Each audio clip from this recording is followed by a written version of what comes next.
Hey, welcome to episode number 86 of the Canadian Prepper Podcast. We are recording September the 27th, 2020. My name is Eric, I'm the host of the show. I'm based in Southern Ontario. I'm a hunter, target shooter, ham radio operator, and computer geek. As a first responder, I've witnessed an over-reliance on emergency services during major events and started a small preparedness company to help people get prepared for at least 72 hours, if not longer. My name is Ian. I live on Vancouver Island. I'm an outdoor enthusiast, sports shooter, and my farm is designated handyman. I'm Hughes from Nova Scotia. I'm a Canadian Armed Forces veteran, volunteer firefighter and station chief, and also a volunteer search and rescue technician and prepper. I've been preaching and living the prepper lifestyle to varying degrees for the last 6 years or so. Hello, everyone. My name is Tyler. I live in Northwest Wisconsin. Besides preparedness, I'm also into homesteading, metalworking, engines, guns, and the great outdoors.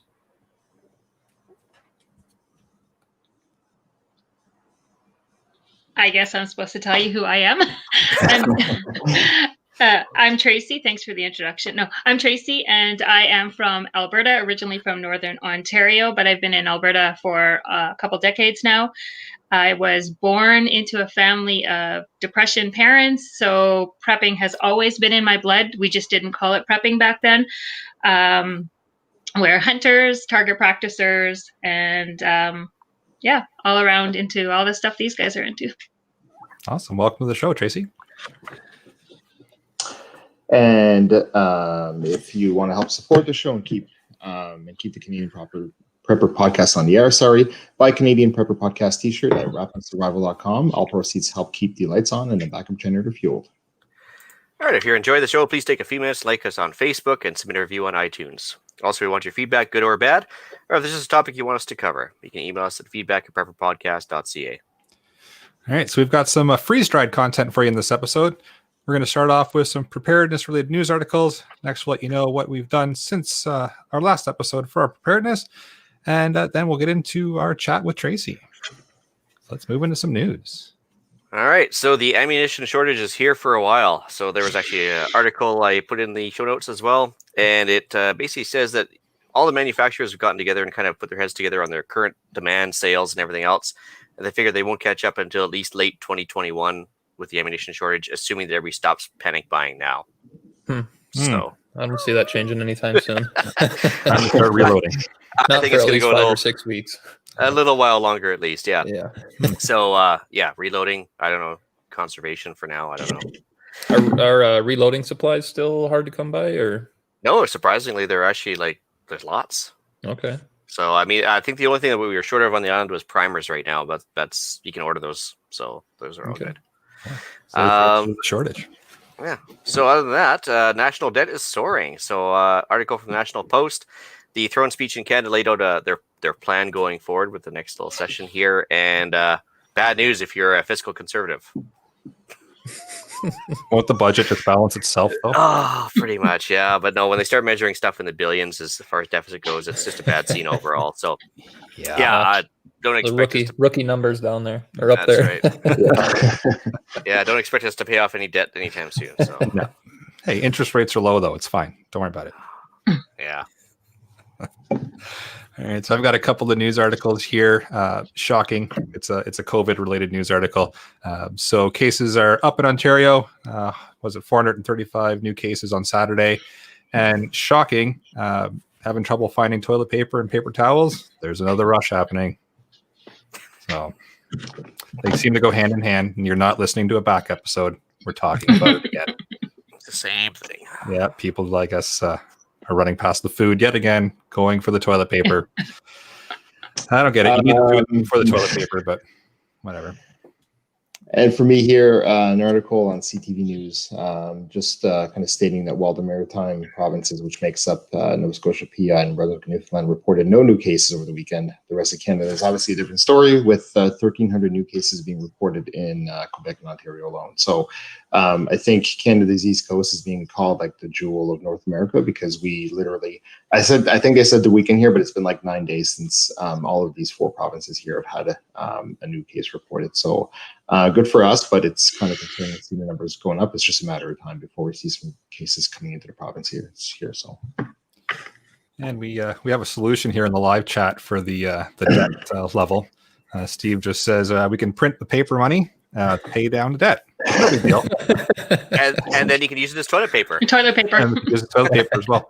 Brilliant. So we've solved the world's problems. I'll bring this episode to an end. All right. Let's move into what we've done lately for preps. So for myself, sighted in the rifles for hunting season. The muzzleloader and archery season opens tomorrow for deer. I do plan on harvesting 2 deers this year. I could take one with a muzzleloader and then one with rifle. As well, some fall vehicle maintenance has been completed, but my wife's brakes need to be changed all around. And I think Eric doing that this weekend prompted me to remind myself I'm going to get that done before I'm doing it outside in minus 10-degree weather. So yeah, thanks, Eric.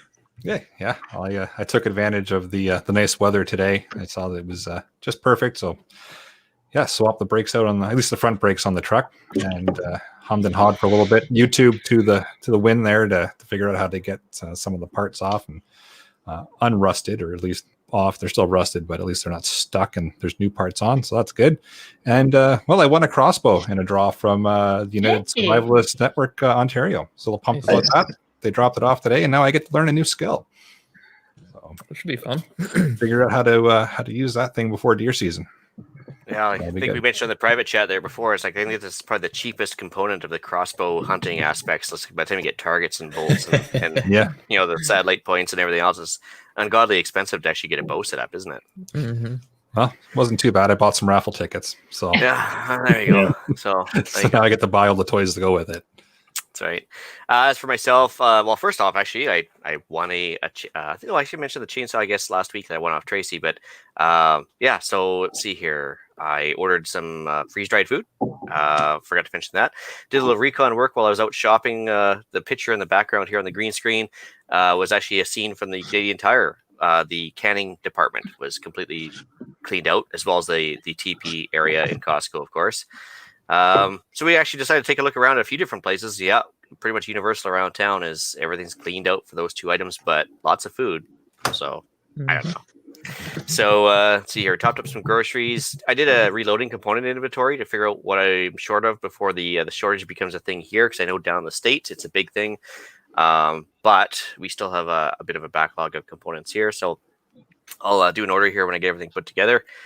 Trying to re-insulate like the crawl space underneath the house, because we found some holes and some chewed out insulation. Thank you, mice. And so we need to kind of redo that to keep the heating requirements lower this year. Did a bunch of brass prep because it's rainy season now. And let's see here, did a couple CGN deals to raise money for the reloading components, and that's about it. Every week a new CGN deal. I actually did about 3 or 4 this week. It's actually kind of funny, but they're all tiny items. They're not like, they're just like, it's like a garage sale for parts and stuff. So you just kind of let me guess, more scopes you can send back for warranty repair. No, actually I'm short, but actually I asked my daughter for a birthday gift for one, and so she's like kind of rolling the eyes. We'll see what happens. So nice. Well, for myself this past week, I got myself a nice pair of insulated rubber muck boots for the upcoming winter. I went ahead and stocked up on some dog food as well as cat food, and upgraded the feed bins for those animals. So now I've got 50 pounds of feed for each of the dogs, and then the cats as well. Now that the pigs are gone, I went out in the pig pen and pulled out about a dozen trees that were like 2 to 6 inches in diameter. These were kind of all the smaller trees in the pen that they had rooted up. So I went in there with the skid loader and plucked them out and threw those on the burn pile. Excuse me, did my best to kind of level out the pen, cleaned out the porta hut, pressure washed all the feeders, drained the water tank, basically got the pen kind of winterized and ready for pigs next year again. Had a few, they're 5 foot by 16 foot wooden pallets. So I cut a few feet off the end of 2 of those and put them in the corner of my barn. And that's where I'll be storing my hay for goats this spring. And then I've also got the ends of the pallets cut off, and then they're up on basically skids, so I can store like some of my longer lumber and PVC pipe and things like that underneath the pallets. And the final thing I did today was tore down the garden fencing, some of the climbing structures, pulled out T-posts, drained all the hoses, rolled them up for winter, put all the tools away from the garden and stuff. So basically finished that out for the year. Cool. That's my list. So was that with the pig pen now that you're all done with the pigs for the year? Was that definitely worthwhile? Going to do it again for sure? And Yeah, yep. So I'll definitely plan on getting them next year. I think this year we raised 8 pigs in about a 32 by 32 pen, and it was enough space for them. They didn't quite get enough sun. It was kind of in the woods, so the pen, well, and we had abnormal amounts of rain especially this July, so they got just flooded out, and they would rut it all up, and the pen would just flood and never drain out. So it was pretty mucky in there. So I think we're going to expand the pen, probably double it next year.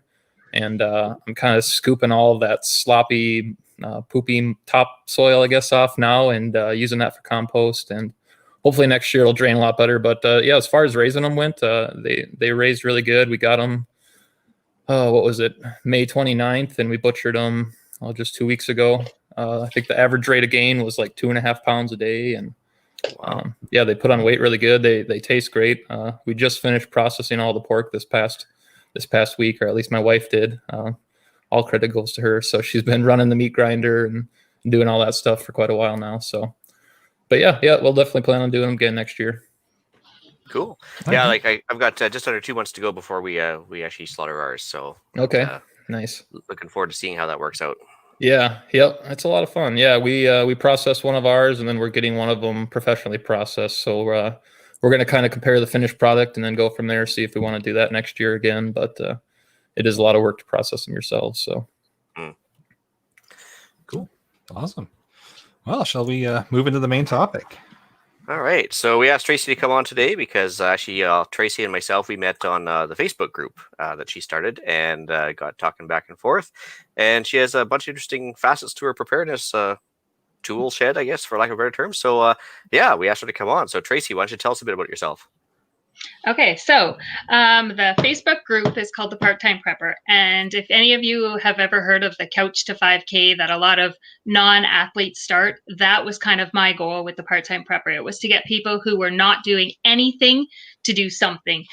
There's a ton of groups out there that are doom and gloom and lock and stock and, build a bunker. But I knew that there was a lot of people that if I mentioned bunker, they would right gone run away screaming. Yeah. Yep. Right. So I wanted to have a group where I could show people that every day you could do something that would get you a little bit more prepared. And I always say that I think everybody, parents especially, we owe it to our families to be prepared. It doesn't matter whether you're preparing for the zombies or the government to fall, or maybe it's just a snowstorm. I mean, we all live, well, I don't know where you guys all live, but I live in an area where we get snowstorms and I don't want to hit the road. I get in areas where sometimes the power goes out. Sometimes somebody in the family is sick. There's always the chance that one or both parents are going to lose income for a while. We need to be prepared for that. Sometimes maybe you just don't want to put your pants on and go get milk. So we can find a way to be prepared for that. So we start out small. We do a lot of little challenges. We just today finished a 7-day food challenge. How prepared is your pantry? And we threw in a different challenge every day. So at midnight, we posted a new challenge. People were not allowed to shop for the week. They had to use stuff in their pantries. Everybody always says, you know what? We'd be fine if we could go a week. We could go a long time without shopping. So we threw some challenges in there like meatless Monday, wheatless Wednesday, stuff like that. And then I had some people responding to me saying, well, nobody in my family is gluten intolerant, so I don't have to worry about that. And I said, you do realize that some of these issues are developed as you get older. I'm not telling you how old I am, but in the last 2 years, I can't eat ice cream, not more than a spoonful, or I'm sick. I've never had an allergy or an intolerance, anything in my life. And if I have a bowl of ice cream, I'm sick. So I said, you need to be prepared. Some of those things can happen. So we did those challenges, and it's really just a way of getting people motivated to do little things on a daily basis so they're ready. This week, we also started talking about winterizing your vehicles. These are things that people don't always think about. So it's not just food. I mean, food is my business, but I wanted a community where we were helping people do things day to day so that if, I don't know, a global pandemic or something happens, they're a little more ready than they might have been. That's a really awesome idea. I like it. Yeah, more ready to stay in the house for extended periods rather than, going out grocery shopping daily. Yeah, absolutely. Yeah, that's awesome. So, I mean, obviously, it sounds like you grew up with this kind of lifestyle as well. But did you always have that, or did you kind of come into it when you got the acreage going, or like, have you always been into this? I've always been into it. I mean, when I was small, we had a food room under the stairs. My dad built can racks between the studs in the walls, and we've always had it. I remember the neighbors always joking, that if anything happens, we're all coming to your house. I'm sure you've all heard that 1,000 times. Yeah. I heard that growing up. In my mind, it wasn't a prepper thing. It was just, that was the way it was. So I've always wanted to make sure that we had enough. I have a big family. My family's, we have 2 grown kids. They're not into prepping quite as much as we are, but that's okay because they have a wealth of skills and they have youth on their side. So I always say, I have the stuff, you have the skills and the youth, and we'll make it work that way. But yeah, it's just kind of always the way I've been. Cool. How's the group grown recently? Like, has it been taken off with a lot more people joining because of the COVID, or just kind of steady growth, or? It's not huge. I think we have about 350 people, which is okay. I find it's a little bit more informal and people talk a bit more because it's not a massive group. That's okay. It'll grow. We have people all over Canada and the US, and everybody brings a little different. I mean, some of them are diehard preppers and some people have to shop every single day, but some of those people that were shopping every single day can now go 3 days without going to the store. So I think it's helping everybody. Cool. Yeah, no, I noticed on the part-time prepper page that you've been doing a lot of cooking with the Thrive Life foods. So can you explain what Thrive Life foods are? Thrive Life is freeze-dried food. I'm sure you've heard of freeze-dried food. You had asked me earlier how it compares to companies like Mountain House. Do I buy stuff like this? Yeah, I do. Actually, this one concerned me a little because it says best before 2047. So Yep. That one concerns me a little because our food is sealed in a can and it's good for 25 years. And math is hard, but it's not that hard. And 47, that's a long time. It's freeze-dried food. So with our freeze-dried food, I'm not speaking for all freeze-dried, but with ours, it is picked at prime ripeness. So if you guys garden at all, you know that the most important time for a fruit or a vegetable is right when it's ready to come off the vine. That's when the nutrients are the highest. It's picked and it's flash frozen. And then our company does something that not all companies do. It sends everything away for testing. So it doesn't even hit the freeze dryer until it comes back to say that there's no E. coli or salmonella, any of those other nasty things that you see with the recalls of fruits and vegetables that are in the store. And then it's freeze dried and it's sealed in the can. Once it's in the can, 25 years until it's open. So I don't know if you guys probably all have freeze-dried food, right? But I just thought meat is one of the things that people are really curious about. So I'm just going to show you really quick. When it's in its dried state, let me just pull this lid here so I don't. When it's in its dried state, it will crumble like powder. And then as soon as you add water to it, it's just like chicken would be, right? Mm-hmm. Why is it just like chicken? Because it is just chicken. There's no added anything. And that's one place where we surpass this, because there's a lot of stuff in here that's not just clean, simple food. Do I buy them? Yes, I still buy them. They have their place. But, and this is the kicker, our food, honestly, I've tried a lot of it. I've tried lots of different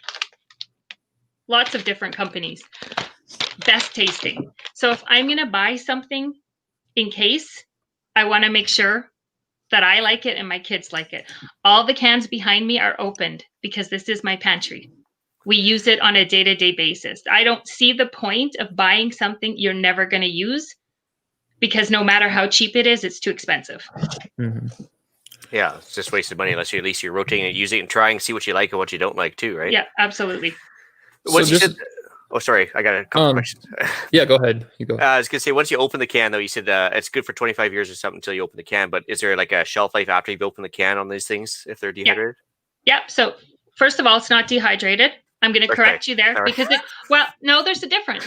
Yeah. There's freeze-dried and dehydrated. Do you know the difference, Ian? Come on, Well, on the spot. actually, okay. So dehydrated would mean you take most of the moisture out. Freeze dried, you take all the moisture out. Is my guess. Yep. Okay. And because dehydrating uses heat, it does break down some of the nutritional value on it. So dehydrating is still good. We do have some products that are dehydrated. Most of them have a 5-ish year life. 5, whatever. Mhm. Freeze-dried, 25 years. When you open it, generally a year to 2 years. And why we say generally is because if you live, say, down in Florida where it's humid and it's hot, you're not going to get it. If you live in Alberta where it's really dry, you get 2 to 3 years. Like I've had stuff that I didn't use that got pushed in the back before I had this shelving system, pushed in the back of another pantry and opened it, still fine after probably it was closer to 3 or 3.5 years. So it's still good to eat. But on average, we say a year to 2 years once it's opened. So I would imagine similar to most things, you're best to store it in like a cool, dry place, probably the basement. Yeah. So not freezing, although we do have a second location and our food does freeze and we've been using it for 6 years. And it's fine because there's no moisture in it. So it doesn't really freeze. You don't want it in hot. You don't want it, especially if it's open, you don't want it where it's moist. Generally, you don't want it in the sunlight because that will start heating up the cans. But yeah, that's about it. Okay. Well, I think you touched on a really good thing there too, is that you mentioned that with dehydrating, they use a bit of heat, so obviously a bit of nutritional value lost. But it's pretty much does freeze drying maintain a lot more then when it's like stored and preserved? 99%. 99% of the nutritional value is the same the day you open it, whether it's this year, next year, 25 years. Now, I don't think dehydrating is wrong. I'm in the market for a dehydrator now. I tried it out in my oven. I like it. I want to buy a dehydrator. But it's the same with freeze drying. Can you freeze dry at home? Absolutely, you can. There's some great freeze dryers on the market. They're not cheap. They start at about $2,000. They go up to like $7,000. If somebody's looking at getting one, you're not gonna want to cheap out. Pros and cons. Well, con one, price. Not everybody can afford to buy that. The biggest con for me is you have to really consider what you're putting into that freeze dryer. So again, I live in Alberta. My growing season is somewhere around here. So if I'm buying stuff at the grocery store that already has been traveling, stored, picked before it's ripe, lost all of its nutrients sitting in some storage somewhere, and then I freeze dry it, and then I put it in a bag like this, I don't have the shelf life and I didn't have the nutrients to begin with. So freeze drying in that case really, it will give you the calories. So if you're looking at putting something away so that you have the calories, you'll still have the calories. You just won't have the nutrients. We did consider buying one so that we could do elk and moose and deer because we know that that's fresh. We watch it fall, usually watch it fall. If not, we track it and find it. So we know that that's as fresh as it's going to be. We thought of buying one to freeze dry that, but now I've started canning it and I just can't really justify the freeze dry. If I lived in a place where I was growing fresh produce all year long, it might be a different thing.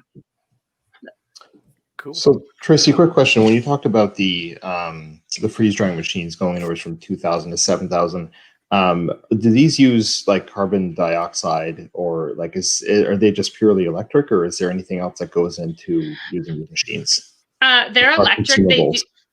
No, they're electric. They do put off quite a bit of heat though, so you want to make sure wherever you're using it, it's not in the area that you're storing your food. And another problem with them is user error can lead to stuff not being properly preserved and then reducing your shelf life. So again, I'm not trying to tell anybody not to get one. Harvest Right is the name. I just don't know a ton about them because I decided that it wasn't something that we were going to do. We have access to this, and I know that when I get it, it's sealed in a can and it's good. Another advantage to them, though, is if I made chili up, I could freeze dry actual meals. So that would be a good benefit. But right now we're just canning it, and that's working for us. Got Yeah, it. I guess Thank you. with all the water gone too, I guess you're gonna be able to stack those things pretty high because there's really no weight to them, I guess, eh? No, there's not much weight at all to them. Some of them, like the beans are a little heavier, but they're pretty light. They're pretty light. And just out of curiosity for any one of our listeners and myself, to be honest. So when we talk about freeze dried, we're talking about, like, I'll use the example of astronaut food, right? So when you go to, like the Discovery Center or Science Center, you buy those freeze dried ice cream bars. So that's what we're talking about. Okay. Yeah, absolutely. And luckily, NASA put a lot of money into it, and that helped all of the companies following, because NASA had a bit more money than most companies. So they mastered it, and yeah. That's awesome. Okay. We got a question from listener Colleen. Just a thought: with the texture consistency, it would be convenient to modify for babies and grannies or anyone without teeth. Can you kind of control how the consistency comes? Actually, Colleen, thank you. Because like I showed you, baby food is fantastic. Elderly people, we actually have one of our consultants whose child is G-tube fed. And this stuff is completely, like, very, very high in nutrition. So all they do, like I said, I showed you, I powder it. How convenient would that be to have this in your diaper bag? You just add a tablespoon of water, and all of a sudden your baby food is just chicken or just potatoes or just peas, not the other stuff that they seem to think they should put in baby food. It's pure, clean, simple food. And that's why we used to do meals like this. So this is one of our old meals, but people wanted the individual. They wanted to say this meal, but they don't like spinach. They wanted this meal, but they didn't want the sodium. So now for the bulk, we just do single ingredients. We do have small ones, single serving ones. I like these because I can give these to people so that they can taste it and try it without investing in the whole can. People are really skeptical. They think they're not going to like it, especially the meat. But the magic is in the meat. It really is. Whether it's just saving you time, you only need a handful, whether you're using it for long-term storage, but we use it every day. Like, Ian sees me cooking. I use it every day. It's actually that 7-day challenge. I didn't have the temerity to do it myself. Actually, I was kind of watching you do your thing. I was like, that's pretty awesome, actually. Because it was there's some good challenges there for sure. Just a quick question though. So the stuff's made in Utah, the Thrive Life. The freeze dryers in Utah. Yeah. So is there any issues like sourcing the stuff right now with the border closures the way they are? Is it still able to pass through? No, everything that we could get. So okay. I'm going to explain that just quickly. About 2 years ago, our government didn't really get along. Not sure why, but they put this tariff on dairy. And so we were no longer allowed to bring dairy in. So our cheeses, our milks, our sauces, our yogurts, all of that dairy line was removed for Canadians. But on Saturday, we got the announcement that next week, they're allowing it back in. But everything else came through. It did take a little longer to get here, but that was more of a Canada Post and a UPS and a Purolator. I mean, they were inundated with everybody ordering online. So it took a little longer to get here, but it wasn't because it wasn't being shipped out. Awesome. Have you noticed an uptick in sales there with the COVID panics or anything back in March or even like this month or anything else? I sold more in 2 months, March and April, than I have probably in the last couple of years. And it continues to go up. It hasn't slowed down whatsoever. The Americans are a little nervous. They have a little election coming up. And depending on who wins that election, we could have everything in our storeroom gone in a day if it goes one way. But we absolutely are. Actually, I think it's going to be no matter what happens. Yeah.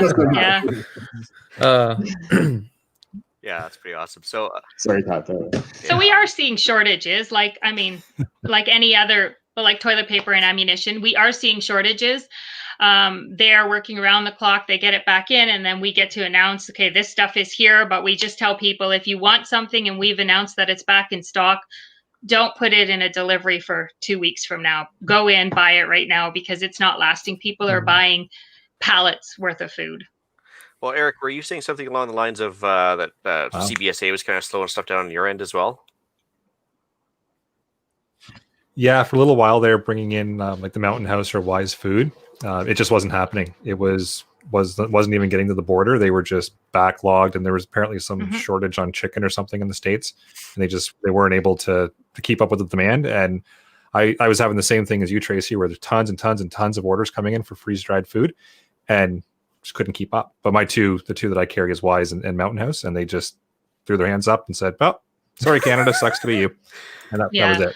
Yeah, there's definitely some gaps there. We haven't seen meat. I mean, they've brought meat back and then it's gone within 24 hours. We haven't seen meat in a couple months. Wow. It's just, luckily. Yeah.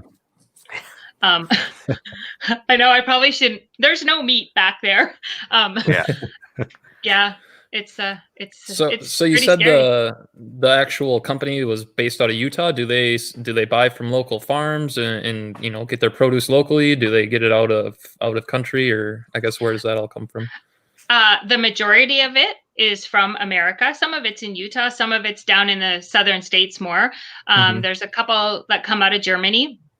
But they are very, very particular. There's actually, and I'm going to shoot myself that I can't remember the name, but there is a safety standards for food in the States. And we were ranked at 97%. So they said it was actually one of the highest food safety standards they've given to any company. Thrive is notorious for sending shipments back. I actually had a friend who went down to Brazil or Belize or somewhere, and he was working on one of the farms. It was a community building trip, and he said that they had sent food to Thrive and it had been refused. Like, Thrive refuses all food. If it's not top standard, they will not sell it. So they really vet their farms well. So unfortunately, sometimes we're out of stuff when other companies aren't out of it. And it's just because the standards of what they're getting is not high enough. And they'd rather say, no, sorry, we're out of stock, than to sell something substandard. Are there any substantial like health and digestive benefits to eating freeze-dried food over just conventional food?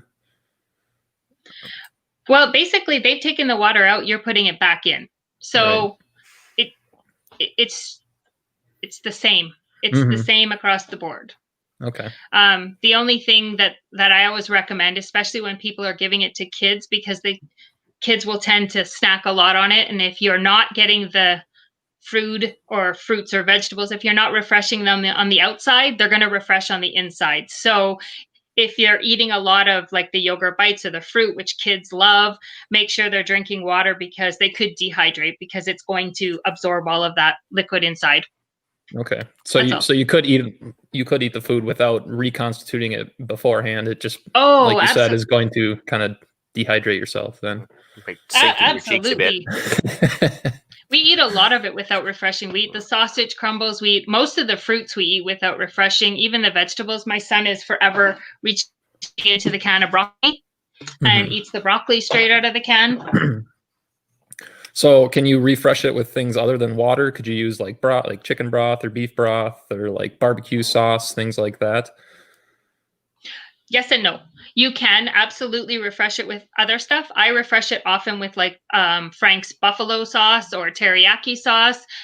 When I make butter chicken, I use the butter chicken sauce. You just have to add enough water to it if it's not liquidy. So if it's a thick, like a barbecue sauce, you'd have to add water to it, because it has to be thin enough. And it's actually the best way to refresh the meat, because then the meat is infused with that flavor. Okay. So we often do our pork. We'll refresh it with pineapple juice. So it's a pineapple pork. Nice. So what are some of your favorite freeze-dried foods, and are there any you recommend staying away from? Are there any that are just not good? I like the beans, the instant beans. That's because beans take so long when you're doing them. If you haven't canned them, if you're taking dry beans. So these my husband takes in his soup and lunch. They're dry. And then we just put them in a thermos with the hot water. And by the time he's ready at lunch, they're refreshed up. I love the meats. Would I stay away from any? we used to have ham. I'm not sure if it's still on the website, but I'm pretty sure I wasn't the only one who didn't like it because it went discontinued. And I don't like mangoes, but I don't like mangoes. So if you know. Yeah, other than it that, sounds no. like the food is basically the same afterwards. So I suppose if you like it normal, you're gonna like it freeze dried too.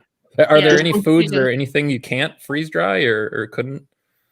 Well, I don't think you could freeze dry watermelon because by the time you took all the water out of it, and you know what? We laugh, but I would have said you can't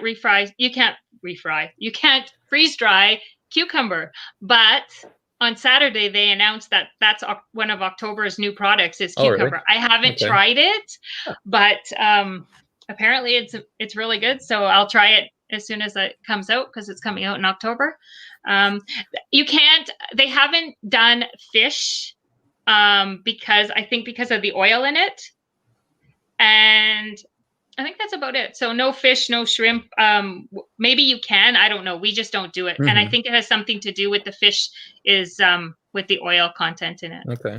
Actually, when I was working overseas there, I used to get those cup noodles or whatever with the freeze-dried shrimp in them. And when they reconstituted the freeze-dried shrimp, they were horrible. They didn't reconstitute very well, so I can imagine that's probably not a popular item anyway. So yeah. So Tracy, just a question. So you mentioned beans, and I'm thinking like I've got a lot of dried beans here, like the ones you buy in the grocery store, just in the bag that you would reconstitute with water by soaking them.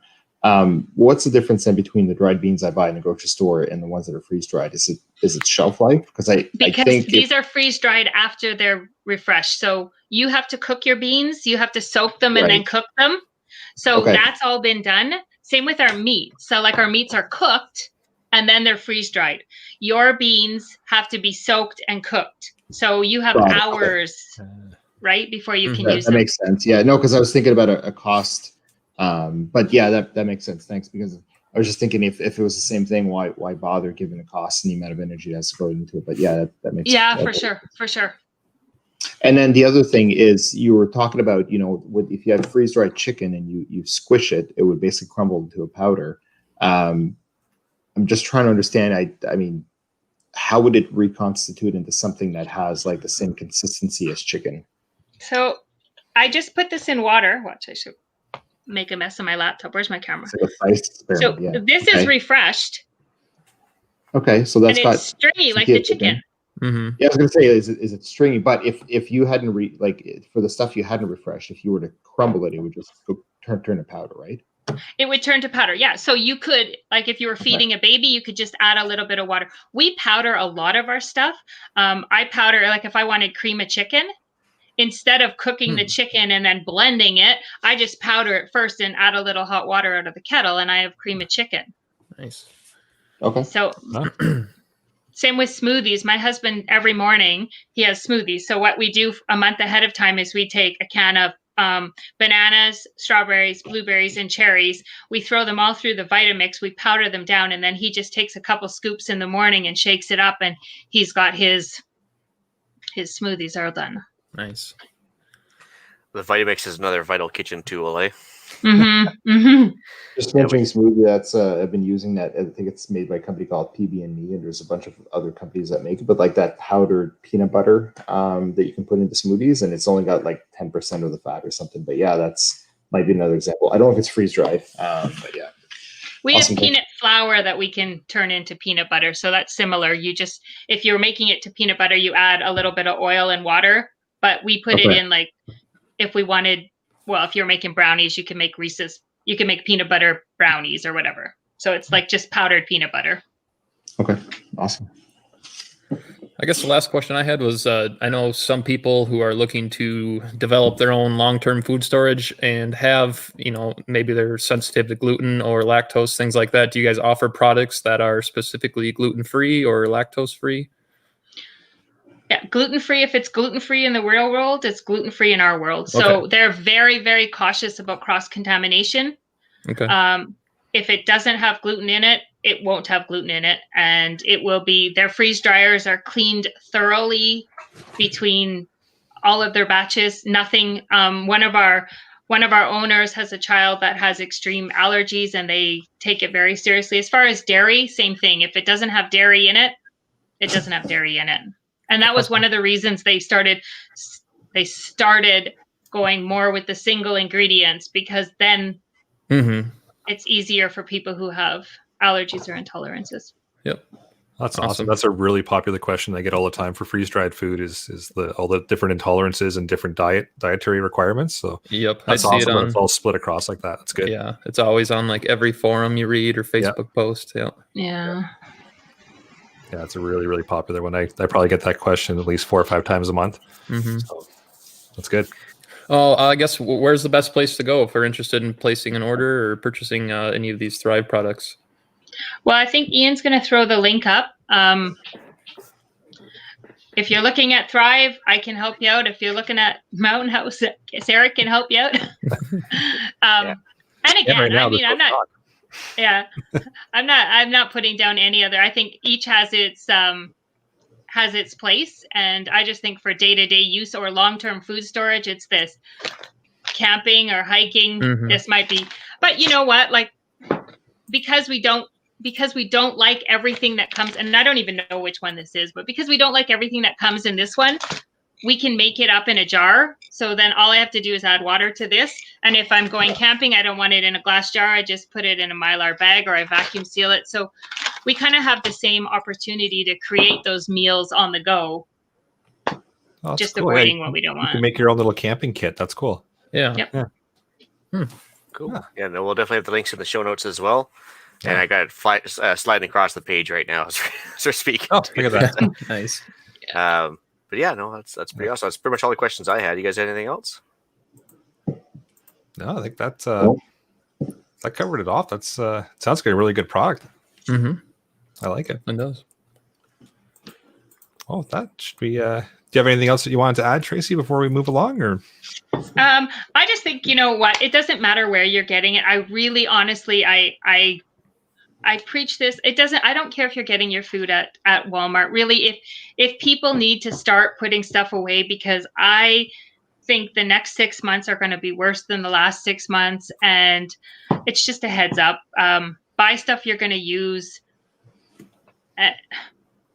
Just do it, because what's it going to hurt, right? You have a little extra food. I think people are just so hesitant. It's like they think if they buy food, put it away, that they're, bringing that evil on them. But it's going to come anyways. And if it doesn't come, call me, say I told you so, because I want to be wrong more than anybody else wants me to be wrong. I really do. I don't want to be right about it, but.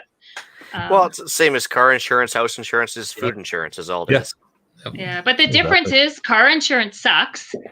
House insurance sucks. Ask any of those people up in Fort McMurray about the house insurance. Well, it doesn't cost you anything extra to use your food insurance either. No, exactly. You get to eat it, so you might as well buy stuff you like, right? Yep. That's right. Good point. Is the best place for people to find you on the Facebook group or your website? Which do you prefer contact-wise? Probably, I mean, either way. You can get a hold of me on the website, but I'm on Facebook a lot. All my friends live there. So yeah. And I don't believe in selling people stuff and then them not knowing what to do with it. That was how I started. I spent a couple $1,000s. I bought a bunch of food and I put it in a box and put it away. And then I said to my husband, what happens if we don't like it? What happens if things go bad and the kids won't eat it? Then where are we? So we started opening a few cans, and then I'll be completely honest, I got lazy and I was like, I can have chicken tacos in 10 minutes instead of, so we started using it day to day, and my kids are used to using it. It's part of their lunches, and that was how it all started for me. Yeah. Awesome. Cool. Just for audio listeners, it's the website is everybodyskitchen.ca. And if you go on Facebook and look up the group called the Part-Time Prepper, you can probably find her right there. Nice. All right. Podcast challenge time. I was going to say, with that, we'll move into the podcast challenge. All right. So just for listeners, buy a sample of freeze-dried food, preferably from Tracy or Eric. Go see Tracy. I don't have any. Yeah, that's right.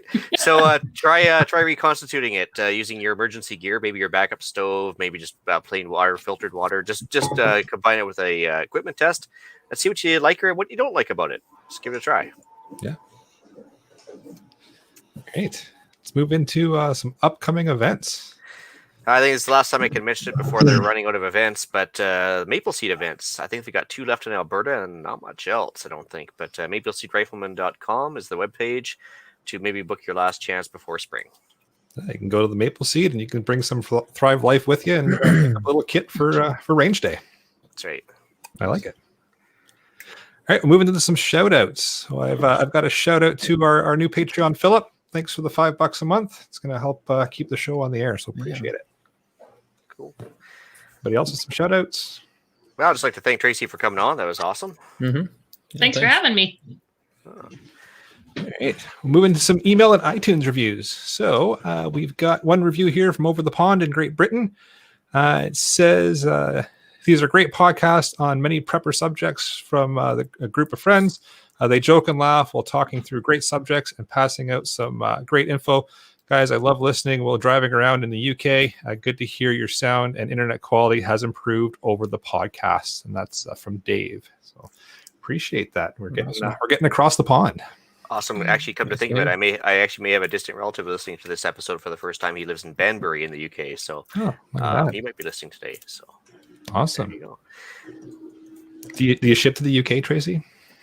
No, we don't. Only to Canada and the US. Half our family's in the UK. We spent a month there at Christmas, and they all wanted it as well. But so you might have more listeners this episode. Awesome. All right. Well, with that, I will bring episode number 86 of the Canadian Prepper Podcast to an end. You can find the podcast on iTunes, Podbean, Spotify, or, of course, your favorite podcast app. Please help us out. Submit a review. It helps other people find us. And we record these shows live on Facebook and YouTube. If you want an early peek at the shows, please subscribe to the YouTube channel Canadian Prepper Podcast and click on the notification tab. That gives you alerts of when we're going live. And for myself, I can be reached at hfxprepper@gmail.com or hughes@prepperpodcast.ca. And I also have my own YouTube channel. Just search for HFX Prepper. Any new videos? Yeah, thanks to you. Yeah. Well, it's not like you've been busy with work or anything. Come on. Yeah. No, of course not. No, exactly. I'll get to it. All right. And if you got any questions or advice for me, you can email into the show at tyler@prepperpodcast.ca. All right. We talked about Tracy's contact information there, and would you be okay with PMs on Facebook there as well, Tracy? Yeah, absolutely. All right, cool. You can reach Ian directly by emailing me at theislandretreat@gmail.com. You can also find me on Canadian Patriot Podcast on iTunes and YouTube. We record Monday evenings at 9 p.m. Eastern. There you can find us discussing why government waste in society makes me want to stock up on freeze-dried food. Where can everybody find you, Tracy?